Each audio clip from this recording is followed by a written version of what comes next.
میدونستی چرا به استالین میگن بزرگترین رهبر روسیه؟ استالین ملقب به لنین که در بین بعضی از مردم روسیه محبوبیت بسیار زیادی داره. هدف این ویدیو ارائه یک دیدگاه جامع و متعادل درباره زندگی نامه استالینه.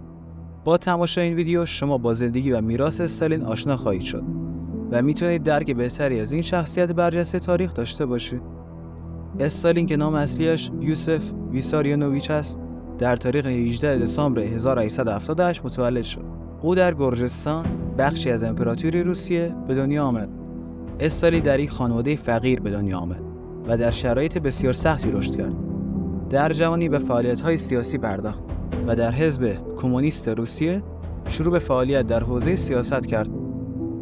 استالین در سال 1922 به رهبری اتحاد جماهیر شوروی رسید و تا سال 1953 در این مقام به قدرت ماند. او در طول دوران حکومت خود برنامه‌های 5 ساله را برای توسعه اقتصادی و صنعتی کشور به اجرا درآورد و اقتصاد شوروی را تحت تاثیر قرار داد.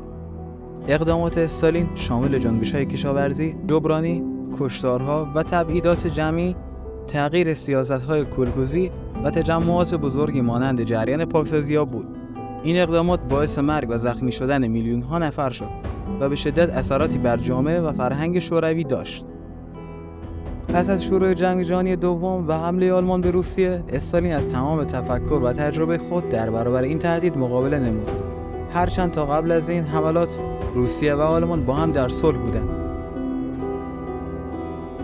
نبرد در شهر استالینگراد یکی از بزرگترین نبردهای جنگ جهانی دوم بود. استالین نقش بسیار حیاتی در مدیریت و سرپرستی این نبرد داشت.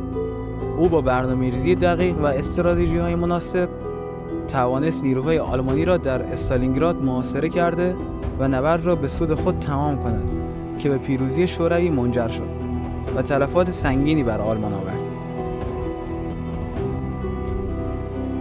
استالین با استفاده از ابزارهای تبلیغاتی شخصیت خود را به عنوان رهبر قدرتمند و قهرمان مردم شوروی ساخت. او تصاویر خود را در رسانه‌ها و پوسترها به طور فراوان استفاده می‌کرد و از مفاهیمی مانند کالیستو برای ترویج شخصیت خود استفاده می‌کرد. در سال 1953 استالین رهبر جماهیر شوروی درگذشت. او در اواخر پایان رهبری خود به بمب اتم دست یافته بود و گمانه‌زنی‌های زیادی در مورد اینکه چگونه به این قدرت دست یافته است بود. راستی اگه می‌خوای بدونی بمب اتم توسط چه کسی کشف شد، ویدیو بعدی رو از دست نده.